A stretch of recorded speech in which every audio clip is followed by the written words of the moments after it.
Interview को खत्म करके उन सारे परंपराओं को उठा लिया। इंटरव्यू की प्रक्रिया को समाप्त करने से भी लाखों नौजवानों को बहुत फायदा हुआ है। देशजुरी शुभारम्भ रोजगार मेलार प्रधानमंत्री उद्বোधन करे रोजगार मेला।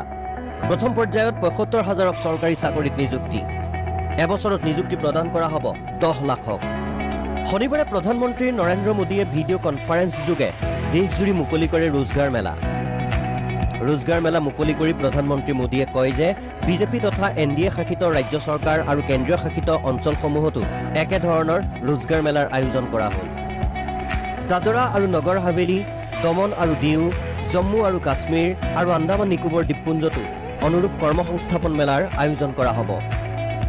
অহা এবছৰৰ ভিতৰত সমগ্ৰ দেশত 10 লাখ যুৱক যুৱতীক চৰকাৰী চাকৰিত নিযুক্তি দিয়া হ'ব বুলি প্ৰধানমন্ত্ৰী মোদীয়ে কয়।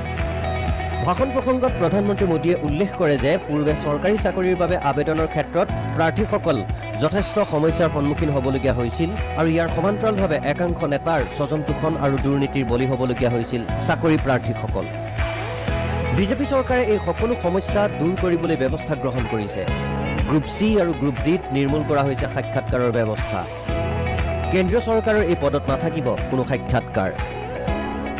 केंद्र सरकार की ग्रुप सी और ग्रुप डी इन भर्तियों में इंटरव्यू को खत्म करके उन सारे परंपराओं को उठा लिया। इंटरव्यू की प्रक्रिया को समाप्त करने से भी लाखों नौजवानों को बहुत फायदा हुआ है। এই रोजगार मेलार जरिए निर्वाचित प्रार्थीসকলে ग्रुप ए, ग्रुप बी और ग्रुप सी पदत नियुक्ति लाभ करिब।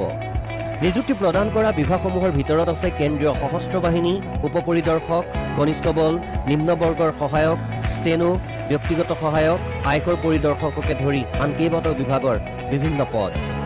ইয়াৰ সমান্তৰালভাৱে শনিবাৰে গুৱাহাটীতো নিযুক্তি মেলা অনুষ্ঠিত কৰা হয়। गुवाहाटी मालिगाँव स्थित रंग भवनत आयोजित এই অনুষ্ঠানত नियुक्ति पत्र वितरण करे केंद्रीय मंत्री सर्बानंद सोनोवाले।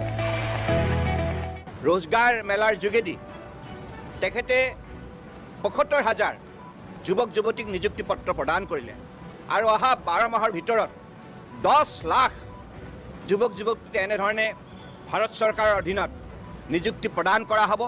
আজিৰ এই অনুষ্ঠানৰ জৰিয়তে ডাক বিভাগত 60 জনক, ৰেলৱেত 48 জনক, প্ৰতিৰক্ষাত 1 জনক, বেংকত 25 জনক, শ্ৰম আৰু নিয়োগ বিভাগত 5 জনক, গৃহ বিভাগত 42 জনক আৰু বিত্ত বিভাগত 31 জনক নিযুক্তি প্ৰদান কৰা হয়।